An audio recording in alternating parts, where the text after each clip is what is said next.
Together, Honorable Speaker, we can ensure that our deliberations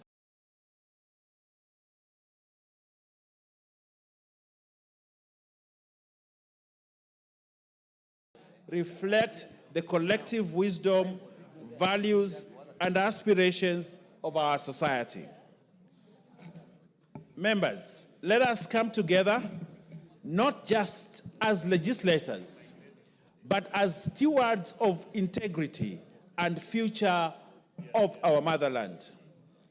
A robust discussion will allow us to consider various perspectives, ensuring that our final decisions are well informed and representative of the views of our constituents. As representatives of the people, it is our solemn duty to engage in discussions that uphold justice, equality, and the democratic principles that define us.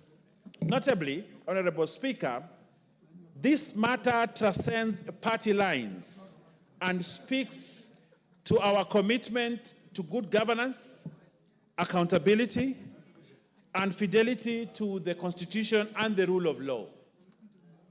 Indeed, as the Indian author and philanthropist Rohin Nilekani once said, we cannot be mere consumers of good governance. We must be participants and we must be co-creators of good governance. I end the quote. Honorable Speaker, having said that, in accordance with the provisions of Standing Order 42A, 5 and 6, I wish to convey that the Cabinet Secretary for Interior and National Administration is scheduled to appear before the House on the afternoon of Wednesday, 9th October 2024 to respond to the following questions. And just like the Honorable Speaker told the member for Mwatate, this is the time that probably he needs to bring those questions. And that day, on the Wednesday, 9th October 2024, the first question by private notice will be question number 008 of 2024 by the member for Lugari, the Honorable Nabwera Nabi, MP, regarding circumstances that led to the death of two brothers, Mr. Bonventure Ounza of ID number 380630032 and Mr. Callistus Apuike of ID number 41444 by police based at Santo Police Station. Secondly, Honorable Speaker, is the question by private notice number 11 of 2024 by the member for Moyale, the Honorable Professor Jaldesa Guyo Wako, the gynecologist, regarding the status of the investigations into the shooting of Ms. Kabale Galgalo Guyo of ID number 39763161 around Kangemi Mosque in Nairobi County. The next question is question number 271 of 2023. This is a 2023 question, Honorable Speaker, by the member for Laisamis, the Honorable Joseph Lokuton, MP, regarding staffing of births and registration offices in Laisamis and Loyangalani sub-counties. Question number 02 of 2024, Honorable Speaker, by the member for Matungu, the Honorable Oscar Peter Nabulindo, MP, regarding the surge in cases of livestock theft in the Western region and in particular Matungu constituency. Another question, number 3 of 2024, by the member for Kinango, the Honorable Gonzi Rai, who I saw around here, is regarding the deployment of the contingent of General Service Unit GSU to Kazamoyo village in Kwale County. Question number 5 of 2024 by the member for Bahati, the Honorable Irene Njoki, MP, regarding the replacement of the vehicle with registration plate number GKB 340J assigned to Deputy County Commissioner for Nakuru North Sub-County. The other question, Honorable Speaker, is question number 37 of 2024 by the member for Isiolo South, the Honorable Tubi Budi, MP, regarding the special vetting of ID cards applications carried out by the Ministry for the residents from northeastern and other border regions of the country. of the country. The next question is question number 45 of 2024 by the member for Fafi, the Honorable Yakub Farah, MP, regarding actions taken by the government to enhance security in Fafi constituency. The next question, Honorable Speaker, is question number 48 of 2024 by the member for Emuhaya, the Honorable Omboko Milemba, MP, regarding the security of the non-local teachers in Mandera County and border northeastern regions. Again, on the cards, Honorable Speaker, is question number 050 of 2024 by the member for Kilome, the Honorable Thaddeus Zambia, MP, regarding the criteria for gazettement of the Nzai sublocation in Makueni constituency. Honorable Speaker, next is the question number 59, 2024, by the nominated member, Hon Irene Mayaka, MP, regarding statistics of fully operational gender desk equipment in police stations in the country to deal with gender-based violence in the country. Again, Honorable Speaker, there's a question number 123 of 2024 by the member for Yatta, the Honorable Robert Basil, MP, regarding the omission of Yatta Sub-County Administrative Unit from the Gazette number 1766 of 14 February 2024.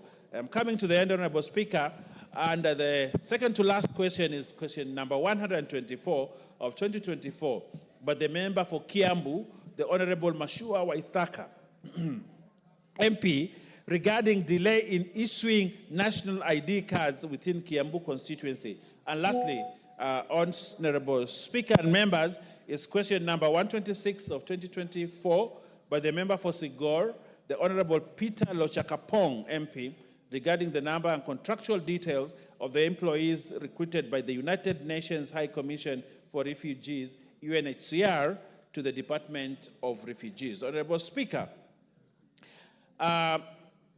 Tuesday is the day we reconvene. Honorable Speaker, we have a long agenda, a big agenda for that day, and as members depart for public participation, I wish them journey masses and good public participation. And therefore, in conclusion, Honorable Speaker, the House Business Committee will reconvene on Monday, 7th October 2024 to schedule business for the rest of that week.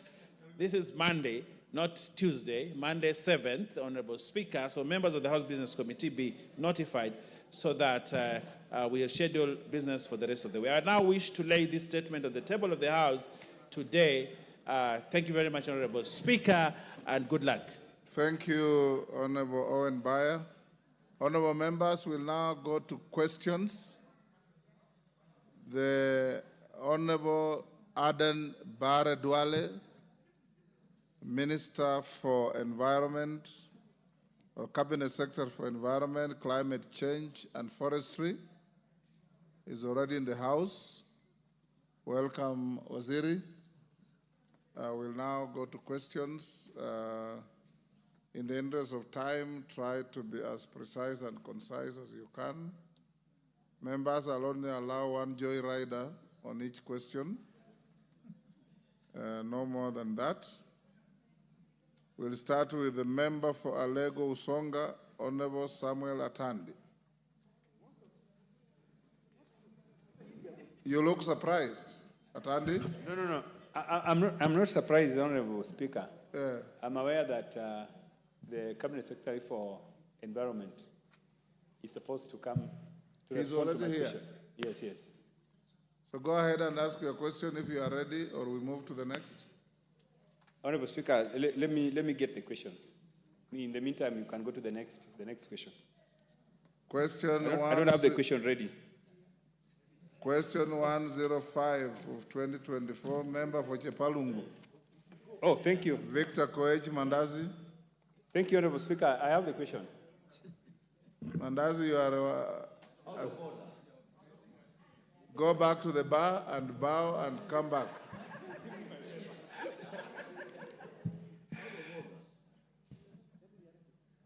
Honorable Speaker, I'm ready. Go ahead, Honorable Atandi. Thank you, Honorable Speaker. Honorable Speaker, my question is number 304 of 2023. Yes.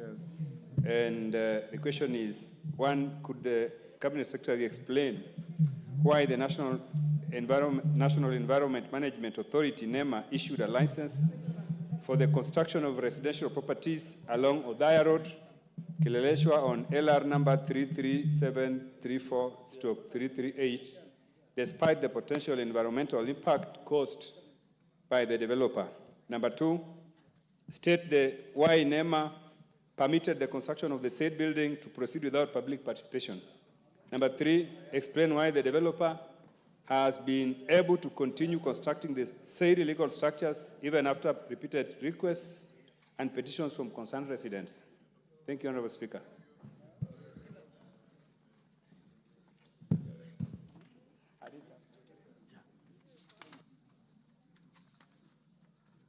Thank you, Mr. Speaker. And Mr. Speaker, it's a privilege to come back to this house, which is my second home, a house that I have a lot of respect for and members that I have a lot of regard for. Mr. Speaker, the Honorable Atandi asked a number of questions. In the interest of time, Speaker, I want to state that my ministry and agencies that are under me, like NEMA, are fully committed to upholding the Environmental Management and Coordination Act, Cap 387, and all its regulations as passed by this House, with the primary objective of ensuring environmental protection and sustainable development. Mr. Speaker, let me say it for record, that environmental protection for this generation and the future generation is found in the preamble of the Kenyan Constitution. So it's not even an article of the Constitution. There are many articles, but the preamble of our Constitution talks about protecting our environment for this generation and the future. Coming to the specific question, in the case of the proposed residential development, LR number 3734/338 on Othaya Road, Kileleshwa, allow me to note that the following why NEMA issued a license for the construction. The said developer, named Dirty Land Company, sought to construct a 314-story building consisting of 224 residential units. Given the scale of this project, Mr. Speaker, it was classified as a high-risk undertaking as defined by Section 58(1) of MCA as passed by this House, and Legal Notice number 31 of 2019. As per the law, any high-risk project, Mr. Speaker, is required to undergo a thorough environmental impact assessment process to assess if there are any environmental impacts. An environmental impact assessment, Mr. Speaker, was conducted through a NEMA-registered EIA expert called Neolife Consultants Limited, and the report was submitted to NEMA for review and ultimate to give a license. The reference number of that environmental impact assessment, Mr. Speaker, is attached, and the member has. Same, Mr. Speaker, NEMA reviewed the report, found it adequately addressed all the potential environmental impacts, supported by a detailed environmental and social management plan. The Nairobi City County, Mr. Speaker, or the Nairobi City County government approved the same development plan, and then NEMA issued the environmental impact license number NEMA EAA PSL 8261 on 7th July 2020 with conditions of sustainable development and sound environmental management of the proposed project, which to date NEMA, under its obligation, does continuous monitoring. Honorable Speaker, in conclusion, I wish to affirm the Ministry's dedication to safeguarding the environment while balancing the need for sustainable development that contributes to Kenya's socioeconomic growth. Our action remains aligned with both the national and international environmental standards. Honorable Speaker, the second question that the member have asked my good friend Honorable Atandi would state the reasons why NEMA permitted the construction of the said building to proceed without public participation. Honorable Speaker, on the onset, allow me to know that public participation is a critical and a principle in our Constitution. It is also a very integral part of any environmental impact process, assessment process, as mandated by Section 59 and Section 60 of the Environmental Management and Coordination Act, and above all, Regulations 19 of the Environmental Impact Assessment and Environmental Assessment Regulation 2003, passed by this August House. For this project, I wish to confirm public participation, Mr. Speaker, was conducted as follows, and it's there in the documents that I've provided to the House and to the member. NEMA dispatched copies of the Environmental Impact Assessment report to 9 lead agencies on the 4th of March 2019 for sectoral review and comments as required by Article 20 of the Environmental Impact Assessment Regulations. These entities include the Ministry of Environment ourselves, the County Physical Planning of Nairobi, the Water Resource Authority, Kenya Urban Authority, Roads Authority, National Land Commission, Public Health Office officials of Nairobi County, Nairobi City Water and Sewerage Company, and finally Nairobi County Director of Environment. NEMA also, Mr. Speaker, had issued a proponent with a notice of publication on the 1st of March 2019 to invite the public to make oral or written comments on the Environmental Impact Assessment Study report. It was captured in all the daily papers. In the Star on Wednesday, 13th March 2019, again on the Star on the 20th March 2019, on the Kenya Gazette notice number 2531 of 15th March 2019, in nearly about 4 radios, 4 classified adverts per day. NEMA received again varied public comments as detailed in the attached. Consequently, a public consultation meeting was held on the proposed site on the 27th of June 2019 with the participation from 62 residents. The minutes of the public consultation, Mr. Speaker, are attached. And that's why this House is going on a recess tomorrow to do public participation. It is central to our Constitution. Nobody can avoid it. Neither can NEMA has the luxury to avoid it. A major concern raised by the residents was conformity to zoning policy of the area and the number of floors, connection to the sewer. All these were addressed, Mr. Speaker. Mr. Speaker, let me make it very clear as the new minister to this docket. Zoning, sewerage, all these are functions of the county government of Nairobi. And the Senate has a role to call the governor or his officials to the same.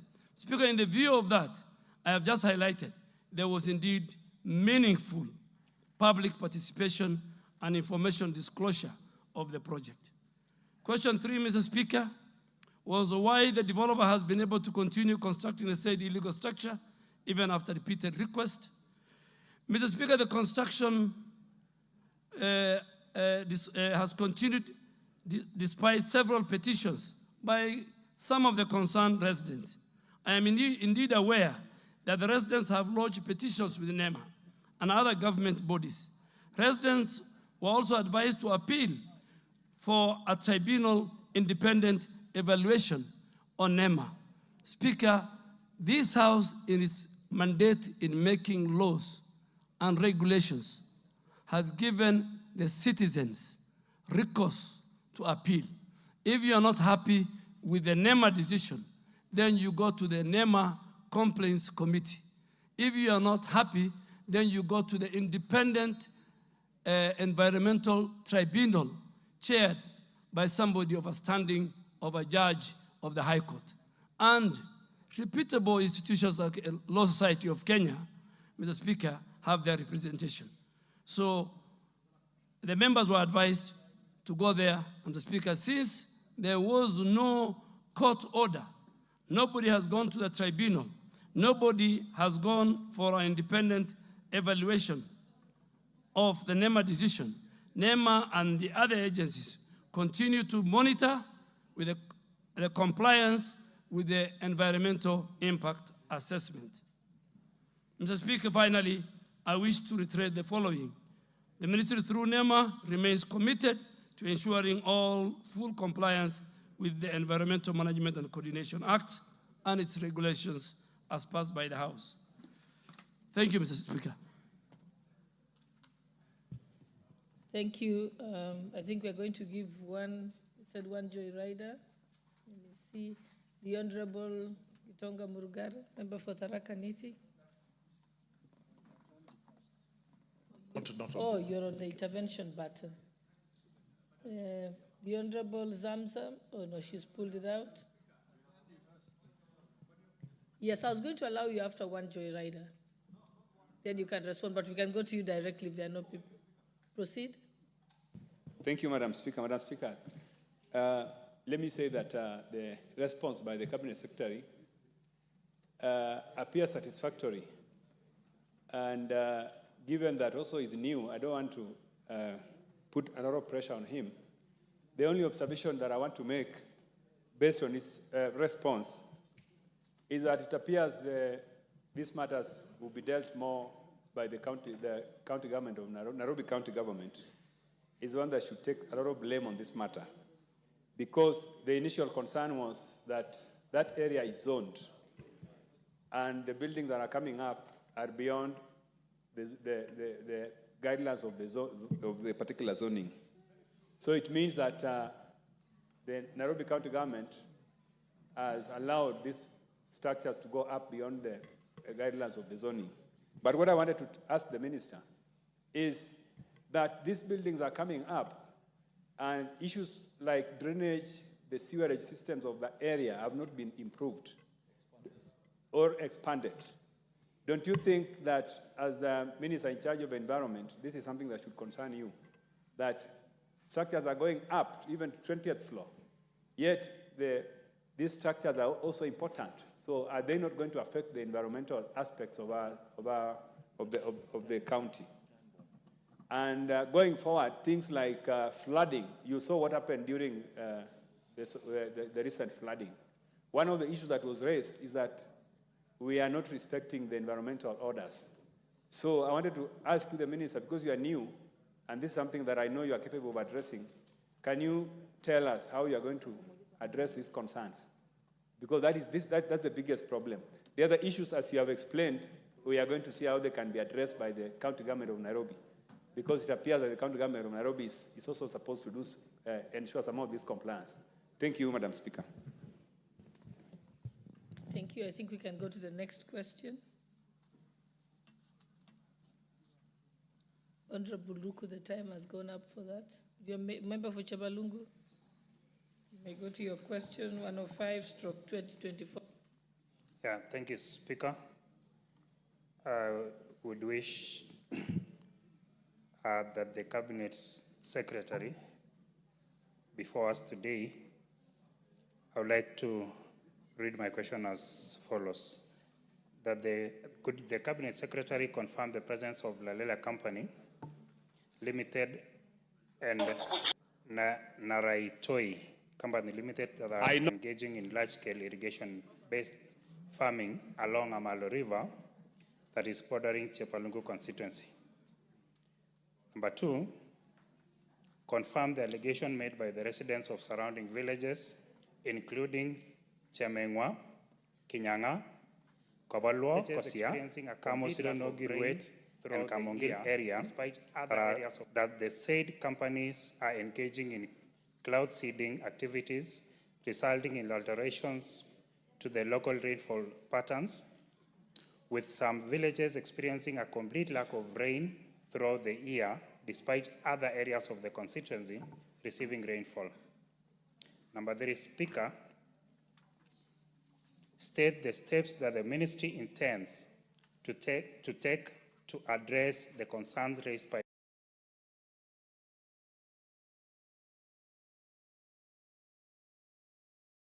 in their wisdom, have allowed separation of powers between the two levels of government. Zoning, waste management, pollution, whether it's air, sound, is a function of counties. But I want to assure this House, now that I'm the Minister for Environment, we will not issue a license. We will be the ones. If we don't issue, nobody can build. And I want members to help us and help the country. People are building flats that the people who live in those flats, in those residential areas, have no access to light, they have no access to fresh air, and you can imagine, if you have young children, those children will not grow. I'm not a doctor. Dr. Pukose and the doctors who are sitting in this house and those who are listening will agree with me. But I have given NEMA strict instructions that is not going to be business as usual. On Honorable Koet, Madam Deputy Speaker, I want to confirm that there is the existence of these two companies, one in Narok West constituency bordering Chapalungu constituency. And I also wish to confirm that these companies practice large-scale farming using irrigation. Madam Deputy Speaker. The second question, Madam Speaker, was to confirm the allegations made by the residents of those 5 or 6 villages that the said companies are engaged in something called cloud seeding. Madam Speaker, on the second question, if you allow me, let me,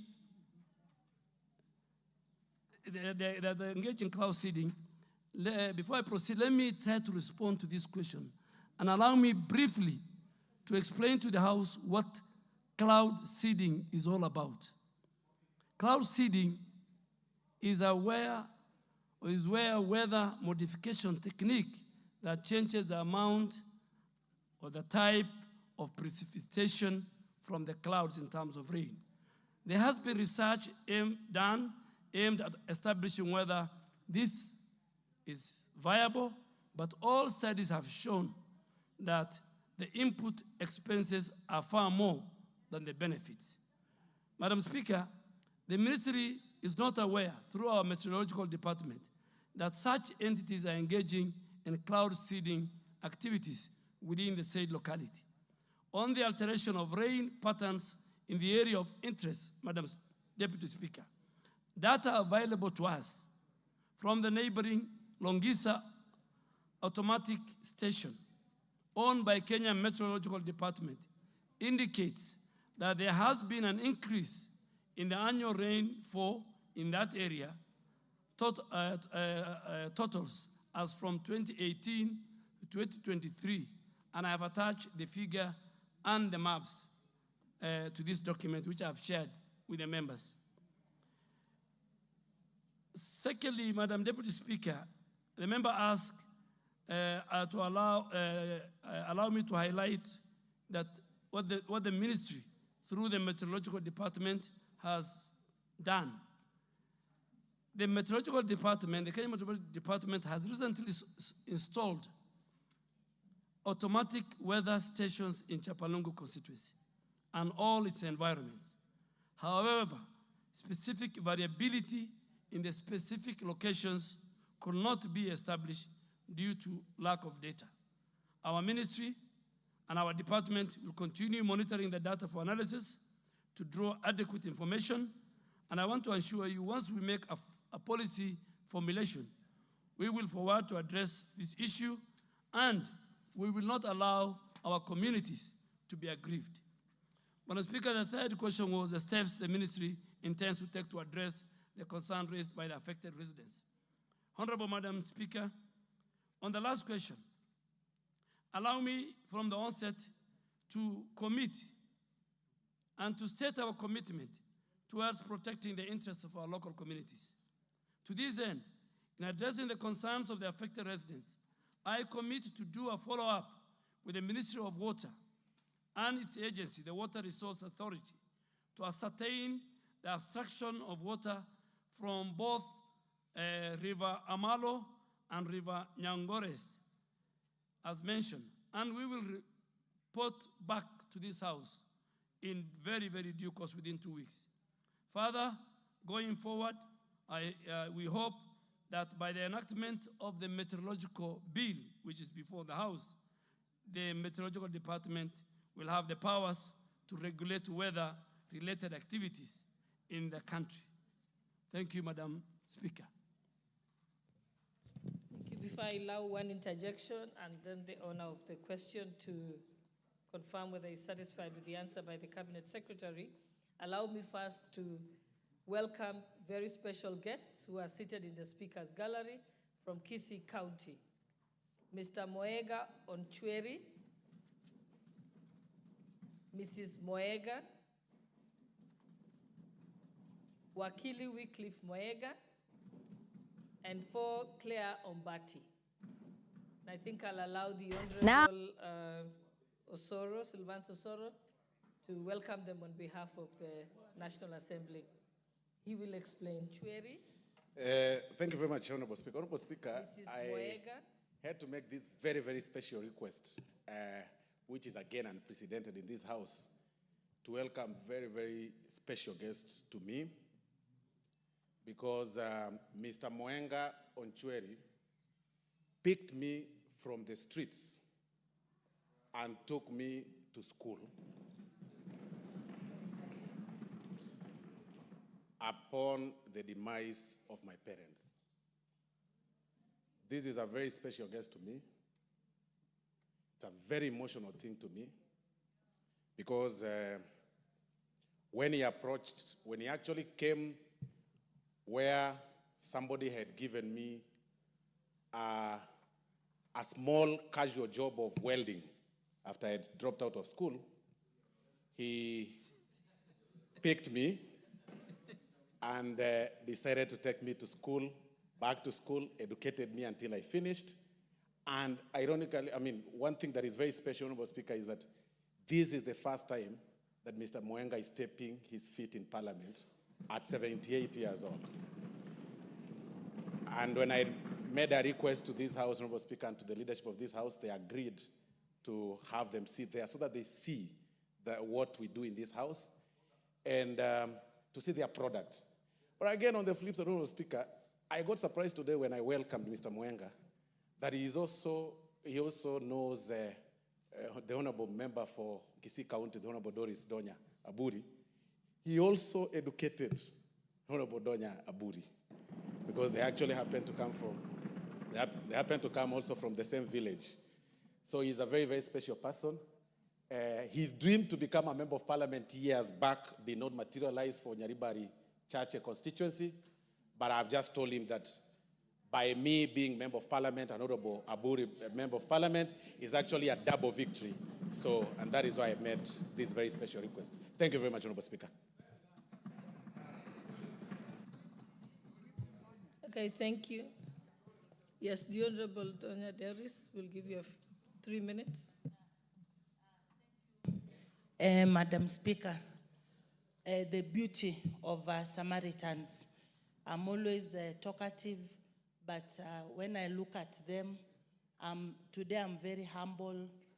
I've eaten a lot of vegetables, because parents and Samaritans are the best thing that God can give. You can even attest, Honorable Soro, you can think he was reading the Bible. He's also come because the parents are there. See what the parents, Madam Speaker, have done to us. Today we can't even GACHAGUA'S anybody. We are just good. We are very obedient. And please, honorable members, M-Pesa your parents, please. Parents believe girls are the one who give them food, who send them M-Pesa, unlike the boys. Now we change it, honorable members, the male. Please, those who are here today, send your mom some M-Pesa and make it 10,000 and above. Even yes, Honorable Duale, I will come for 100,000 from you. I send to my mother. Thank you, Madam Speaker. Okay, now thank you for the digression. I think we can proceed. I'll give one honorable member to add their question. Honorable Zamzam member for Mombasa, and then we will go back to the member for Chepalungu to confirm if you're satisfied with the answer. Asante sana Mheshimiwa Spika, na mimi niweze kumshukuru mzee kwa kuweza, mzee Mwenga, kwa kuweza kulea hawa vijana wawili. Leo ni wabunge ambao sisi tunawacelebrate hapa ndani ya hili bunge.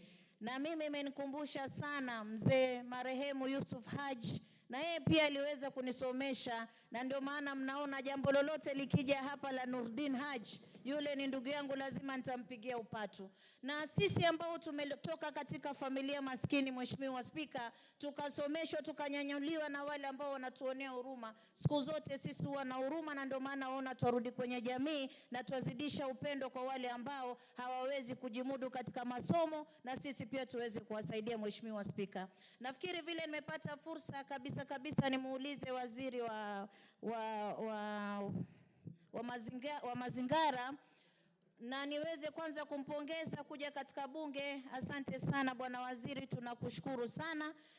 Mimi nilikuwa nataka kuuliza, umesema kuwa kuna haya mambo ya mazingara ya sewage na nini ni mambo ya county, lakini hata tukiangalia Mombasa county, Mheshimiwa waziri, ukiangalia pale Chuda, maji taka sewage inaingia ndani ya bahari, na imekaa miaka mingi sana. Wale watoto ambao wanakaa kule katika sehemu zile za slums wanaenda wakiogelea kule. Mheshimiwa Spika, ni kwa sababu watu wamejenga majumba bila kuangalia njia zao za sewage zitakwenda vipi, zote wamezielekeza kwenye bahari. Mheshimiwa waziri, kwa hiyo mimi nakuomba kama unaweza kulifuatilia. Umesema ni akaunti, lakini mimi nakusihi, maana yake wakati mwingine barua ikitoka kwa waziri, pengine jambo laweza likafuatiliwa likafanywa kwa wepesi. Mheshimiwa waziri, kisha nauliza Mheshimiwa waziri, unapanda miti ya matunda. Mimi kama mama Mombasa County nimezunguka nikaangalia, miti ya nazi imekuwa chache sana ndani ya pwani,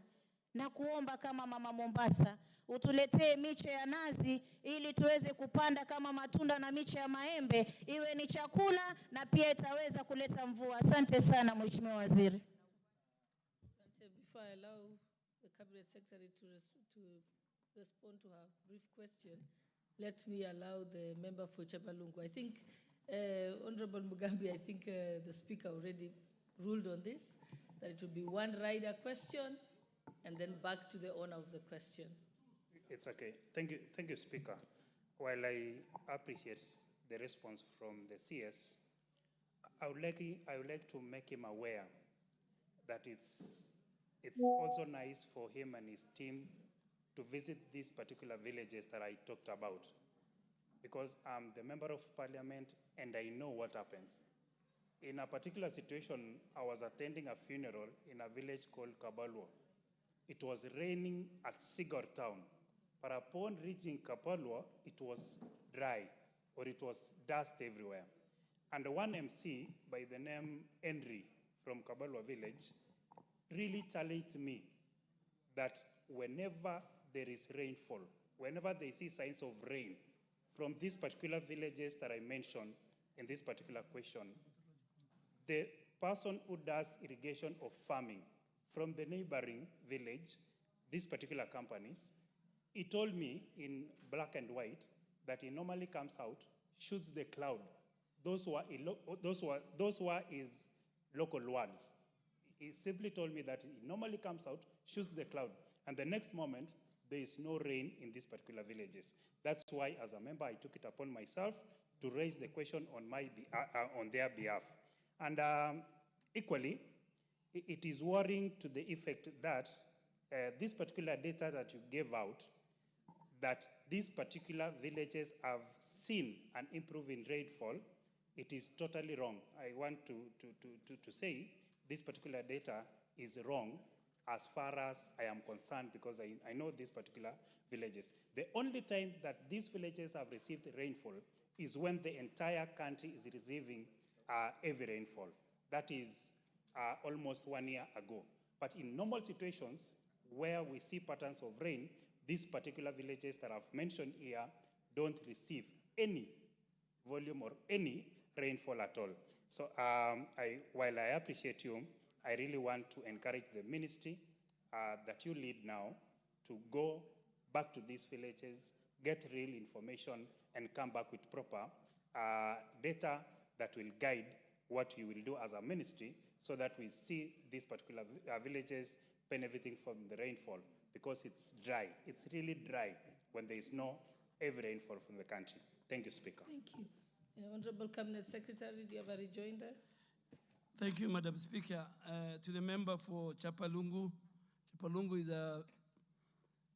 is a very great constituency led by a great man called Isaac Ruto, who I have a lot of respect for. I want to assure you, after I leave here, please give me your number when you are ready. The Kenya Meteorological Director General and all our researchers will go with you, visit with you all the villages. We work for the people of Kenya, and they will come back to us. So you tell me when you are ready, because I want you to be there. So that, secondly, to my sister, Zamzam, Honorable Zamzam, I agree with you. I'll talk about this matter in a later question that Honorable TJ Kajuang has raised. How sewer in our counties are dysfunctional, how there's poor management of the sewer manholes, how there's illegal dumping on our water bodies, the seas, the rivers. So I think when I reach that question, Madam Speaker, I think I'll give a more comprehensive statement on the position countrywide.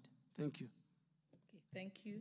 Honorable members, let's move to our third question, number 106 of 2024, by the Honorable Timothy Wanyonyi, member for Westlands.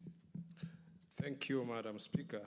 And I want to congratulate the Minister for his new assignment in the Ministry of Environment, because the Minister of Environment, Madam Speaker, all over the world is now the in thing. Everybody's talking about climate change. Everybody's looking at how we can rescue our planet. And I'm sure Honorable Duale is up to the task. And we know he has passion for anything he does. So, Madam Speaker, allow me to ask my question. Question number 106 of 2024 to the Cabinet Secretary for Environment, Climate Change, and Forestry. Could the Cabinet Secretary explain the reasons behind the depletion of rivers, including the number of permanent rivers that have dried up in the country over the past 4 years, and the plans by the ministry to address and mitigate the situations? Question 2, enumerate the entities and groups that discharge their affluent in the rivers, along with the number of private dams constructed in the last 2 years, and the policy statement outlining the penalties imposed on such entities for negative environmental actions. Number 3, disclose the policy statement allowing the cultivation and re-entry of communities into forested areas, specifying the regions and roadmap for such action and the acreage likely to be affected by the forest.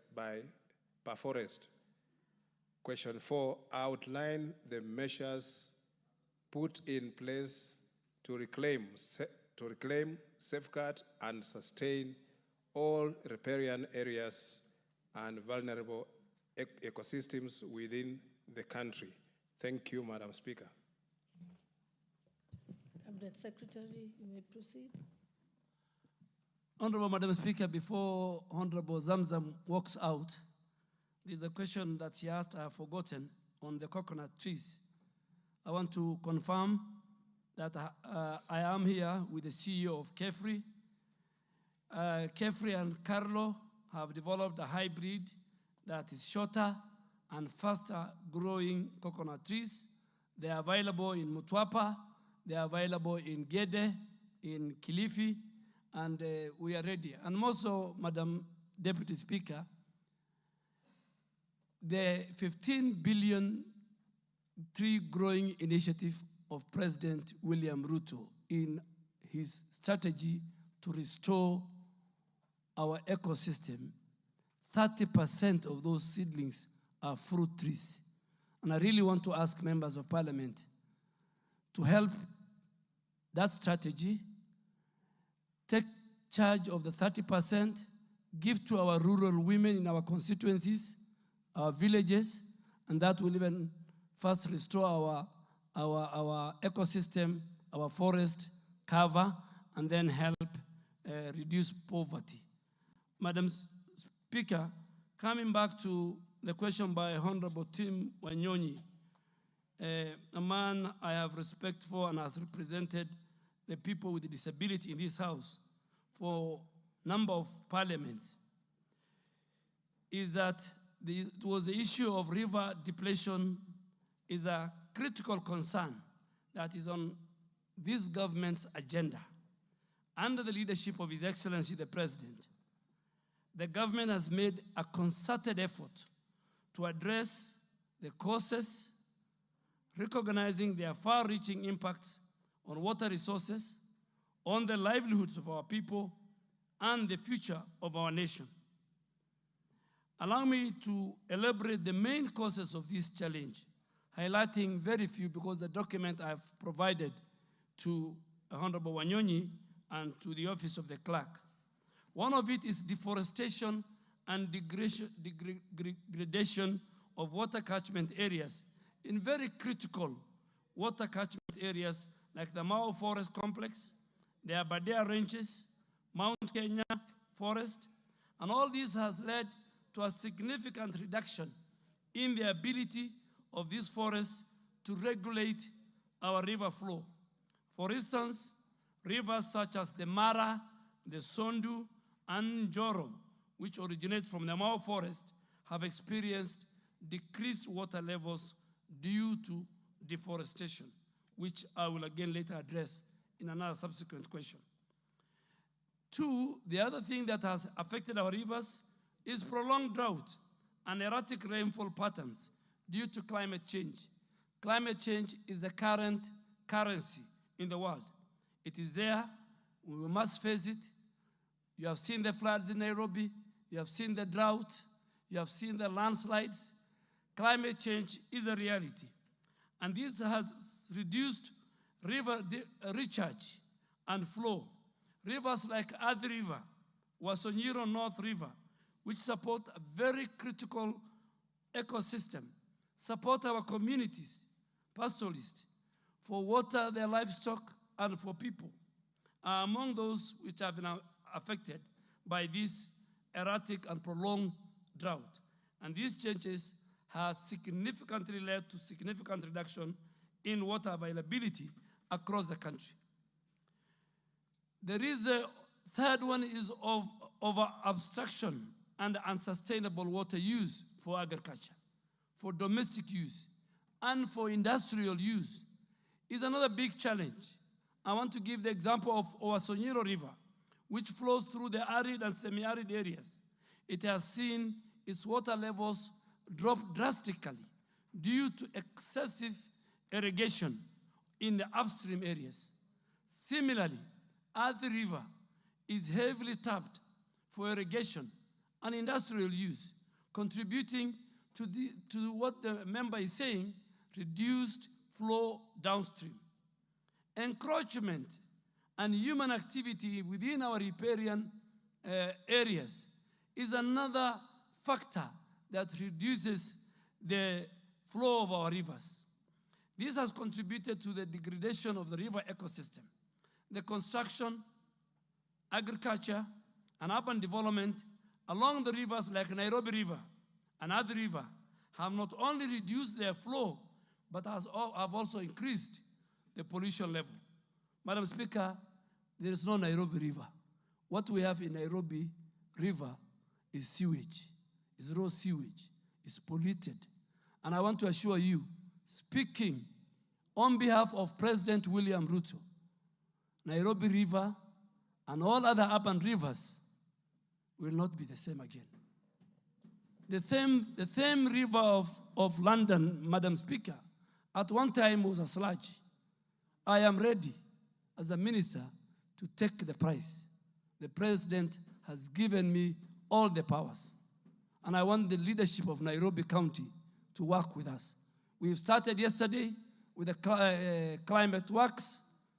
We will change Nairobi River. It will become blue, and the people around Nairobi River and all of us will walk there. Pollution is another issue that's affecting our rivers. Pollution from industrial, from agriculture, from domestic sources, all these have degraded our rivers.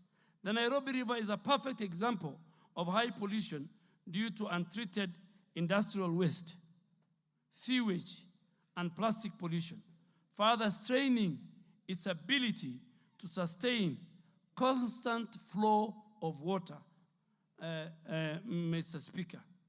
Lastly, Honorable Speaker, poor agricultural practices, such as monocropping and overgrazing, have led to soil erosion and siltation in many of the rivers.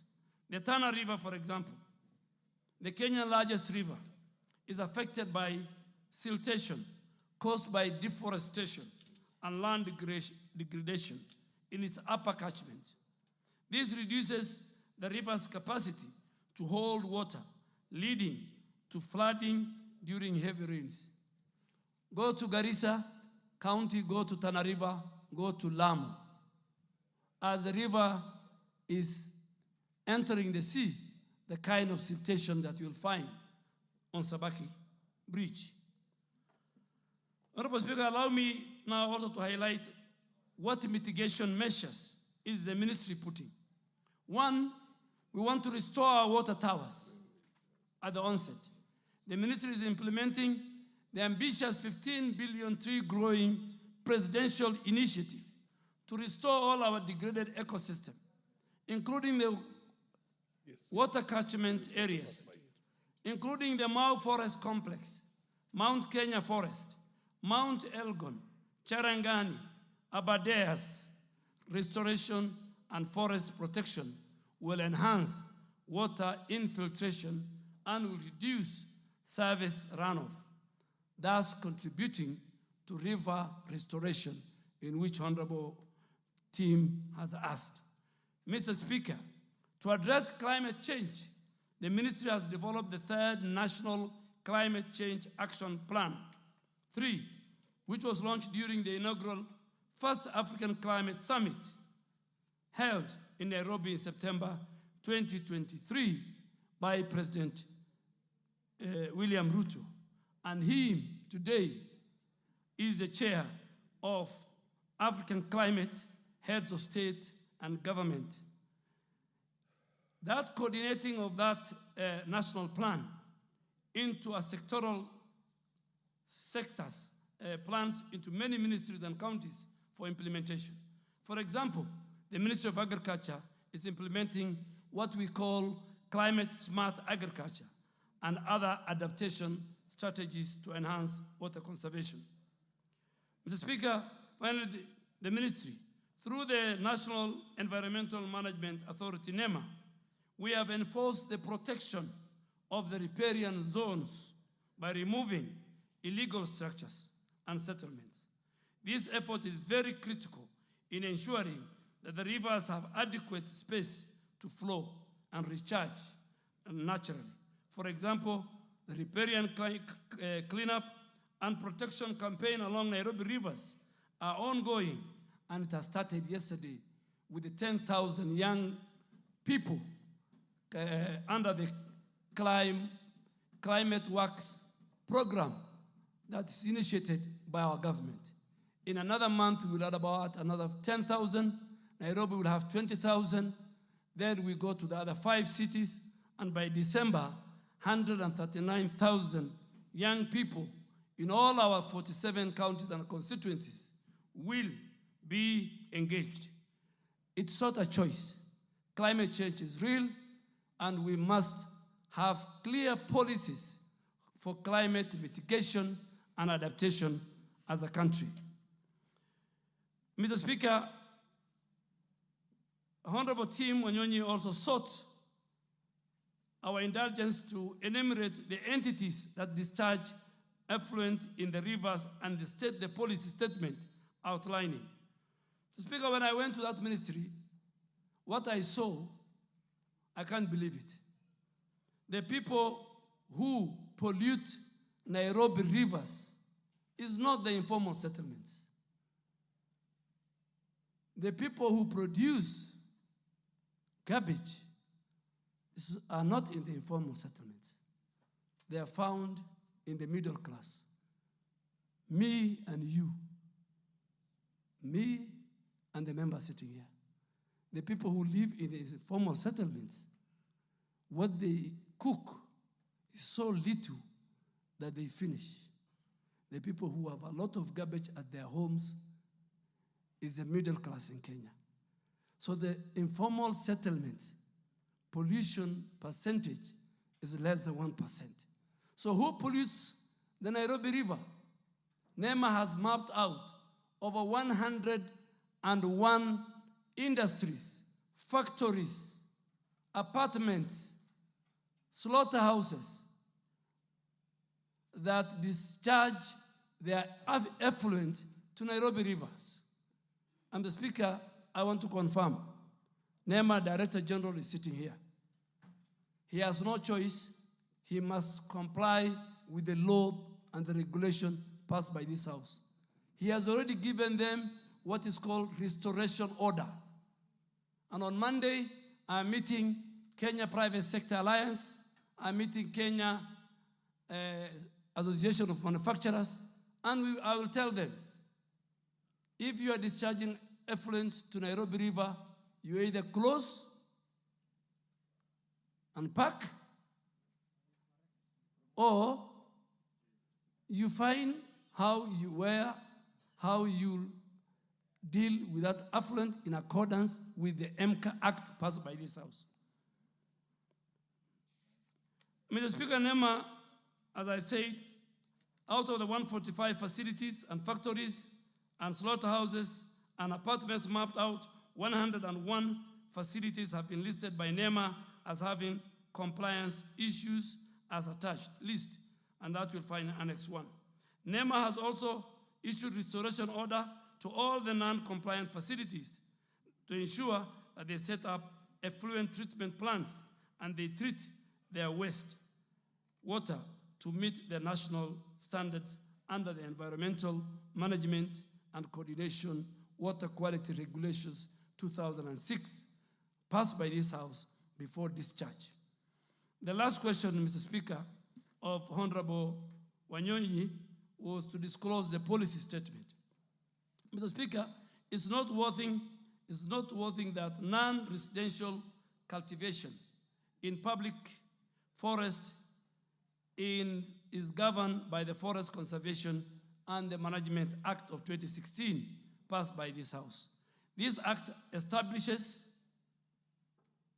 the Kenya Forest Service and vested it with a mandate to develop and sustainably manage, including conservation and rational utilization of all forest resources for the country's socio-economic development and our other connected purposes. Honorable Speaker, Section 48, 49, and 50 of that Act provide guidelines for community participation in forest conservation and management. Under these provisions, the Kenya Forest Service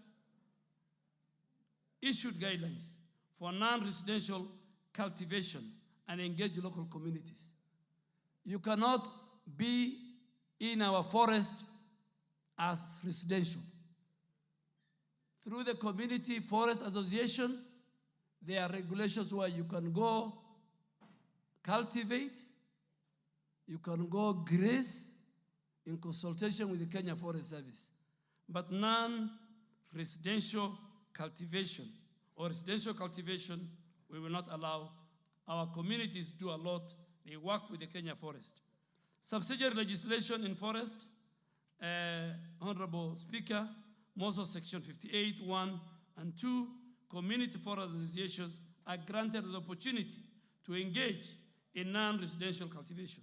This allows them to cultivate crops while caring for established trees on the same land and the protection of our forests for 3 years.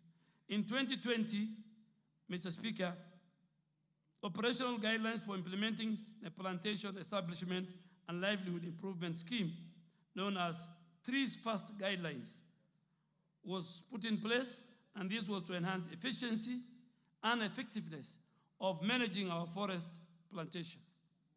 Honorable Speaker, allow me also now to highlight forest cultivation in Kenya faces several challenges, despite the framework and the efforts that the law that this House has put in place. We have got forest degradation due to unsustainable cultivation practice, poor management, and lack of enforcement have led to deforestation in some of our areas. I am here with the Chief Forest Conservator, and we have agreed in principle that our rangers, our foresters, it will not be business as usual. We must, all of us, from the top to our citizens, we must protect our ecosystem, we must protect our biodiversity. Enforcement is a key issue, Mr. Speaker, because KFS is really underfunded, and I'm sure the Committee of Environment will look into that when our physical space improves, Mr. Speaker. Population pressure and conflicts over land use has caused more forest encroachment.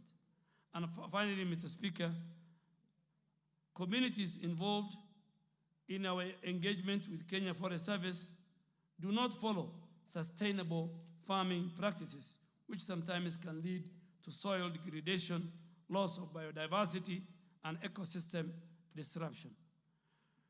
Mr. Speaker, the other long issue that I need to address, which I've given to Honorable Wanyonyi, because he had many questions, was the challenges and how to improve forest conservation and cultivation. The ministry has intensified its efforts to enforce forest conservation laws, mainly through Forest Conservation and Management Act that this House passed in 2016. The ministry has recruited more than 2,664 forest rangers to bolster our enforcement and monitoring activities across all forested areas, increasing funding for the Kenya Forest Service, and we want to thank the President. In all subsequent government, it is President William Ruto's tenure that over 2,600 forest rangers were recruited. The ministry has also reviewed the three first guidelines to make them more adaptive to our emerging challenges, such as the land use conflict, climate change, and invasive species management. The ministry is also working closely with the Community Forest Association to promote sustainable farming practice. And lastly, we want to ensure compliance with the law, and the ministry has introduced very strict monitoring mechanism, including regular inspection of forest stations, and these inspections ensure that cultivation's activities are aligned with sustainable forest management and conservation guidelines. Thank you, Mr. Speaker. I will give the first bite to the Honorable KJ and then go back to Honorable Wanyonyi, the questioner. Proceed, Honorable KJ. Mr. Speaker, I thank you. And allow me to start by saying that we are happy to have Waziri Duale in the House. It's deja vu when we hear his voice come across through the public address system. We feel like he's seated right there as a leader of majority, one of the better performing leaders of majority that the history of this parliament has known. Now, being a leader of majority, Honorable Duale understands that this parliament never moves in vain. And that's why I rise to ask about the progress of the implementation of a motion that was brought to this House by myself, but was backed by members and passed. And when it was passed by members, then it ceased being my motion. It became a motion of this House.